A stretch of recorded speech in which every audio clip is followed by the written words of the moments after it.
திருச்செந்தூர் கோவிந்தம்மாள் ஆதித்தனார் மகளிர் கல்லூரியில் 2026-2027 கல்வியாண்டிற்கான மாணவர் சேர்க்கை நடைபெறுகிறது. கோடை விடுமுறை நிறைவு பெற்று மக்கள் தங்கள் பணி செய்யும் இடங்களுக்கு மீண்டும் திரும்பக்கூடிய காட்சிகளை நாம் பார்த்து வருகிறோம். அந்த வகையில் தற்பொழுது விமான கட்டணங்கள் இதனால் உயர்ந்திருப்பதாக முக்கிய செய்தி ஒன்று வெளியாகியிருக்கிறது. கூடுதல் விவரங்களோடு இணைகிறார் எமது செய்தியாளர் சதீஷ் முருகன். சதீஷ் முருகன், வணக்கம். விமான கட்டணம் எந்த அளவுக்கு உயர்ந்திருக்கு, விரிவா பதிவு பண்ணுங்க. வணக்கம்.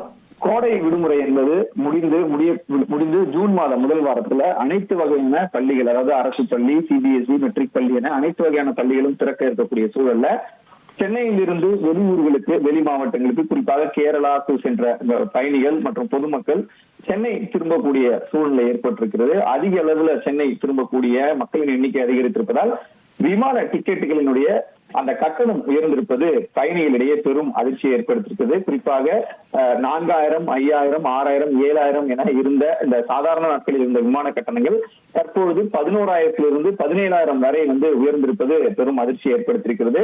கோடை விடுமுறையின் காரணமாக பல்வேறு ஊர்களுக்கு, சொந்த ஊர்களுக்கு, குறிப்பாக தென் மாவட்டங்களுக்கு, மதுரை, தூத்துக்குடி போன்ற மாவட்டங்களுக்கு சென்றிருக்கிறார்கள். அதே போல கேரளா ஒரு இதமான ஒரு இயற்கை சூழல் இருப்பது அந்த பகுதிக்கு, கேரளா மாநிலத்திற்கும் சென்னையிலிருந்து பொதுமக்கள் தங்களுடைய கோடை விடுமுறையை கொண்டாடுவதற்காக சென்றிருந்த சூழ்நிலை அங்கிருந்து சென்னை திரும்பக்கூடிய திரும்பும் டிக்கெட் புக் செய்யும் பொழுது தற்பொழுது அந்த கட்டணம் என்பது உயர்ந்திருப்பது பெரும் அதிர்ச்சி ஏற்படுத்தியிருக்கிறது. குறிப்பாக சொல்ல வேண்டும் என்றால், மதுரையிலிருந்து சென்னைக்கு சாதாரண நாட்களில் 5,800 ரூபாய் இருந்த கட்டணம் தற்பொழுது நாளைய தினம், அதாவது நாளைக்கு டிக்கெட் புக் பண்ணியிருந்தா 17,300 ரூபாய் என்ற அடிப்படையில் இருக்கு. மதுரையிலிருந்து சென்னை வருவதற்கான கட்டணம் என்பது 17,300 ரூபாயாக உயர்ந்திருக்கிறது. தூத்துக்குடியிலிருந்து சென்னை வருவதற்கு சாதாரண நாட்கள்ல 6,623 ரூபாய் இருந்த கட்டணம் இன்றும் நாளையும் 17,272 ரூபாய் என்பது அதிகரித்திருக்கிறது.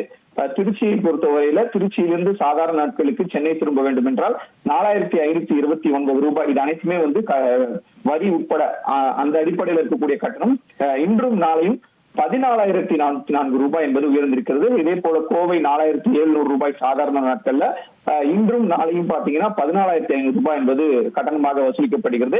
இந்த கட்டணம் என்பது அனைத்து தனியார் விமானம் மற்றும் விமானங்களிலுமே வசூலிக்கப்படுவதாக தெரிய வந்திருக்கிறது. சேலத்தை பொறுத்தவரையில 3,700 ரூபாய் இருந்த கட்டணம் என்பது தற்போது 5,170 ரூபாய் என்ற அளவிற்கு உள்நாட்டு சேவைகள்ல, உள்ளூர் சேவை, அதாவது தமிழகத்திற்குள்ள இருக்கக்கூடிய சேவைகள்ல கட்டணம் என்பது உயர்ந்திருக்கிறது. இதைத் தொடர்ந்து கேரளாவை பொறுத்தவரையில திருவனந்தபுரத்திலிருந்து சென்னைக்கு வர சாதாரண நாட்களில வெறும் 5,700 ரூபாய் இருந்த கட்டணம் என்பது இன்றும் நாளையும் முன்பதிவு செய்யும் பயணிகளுக்கு 13,516 ரூபாய் கட்டணம் என்பது வசூலிக்கப்படுவதாக கூறப்பட்டிருக்கிறது. கொச்சியிலிருந்து சென்னைக்கு வர சாதாரண நாட்கள்ல ஒரு 5,000 ரூபாய் வரை வசூலிக்கப்பட்ட சூழ்நிலையில தற்பொழுது 11,000 ரூபாய் வரை இந்த கட்டணம் இன்றும் நாளையும் வசூலிக்கப்படுவதாக தெரிய வந்திருக்கிறது.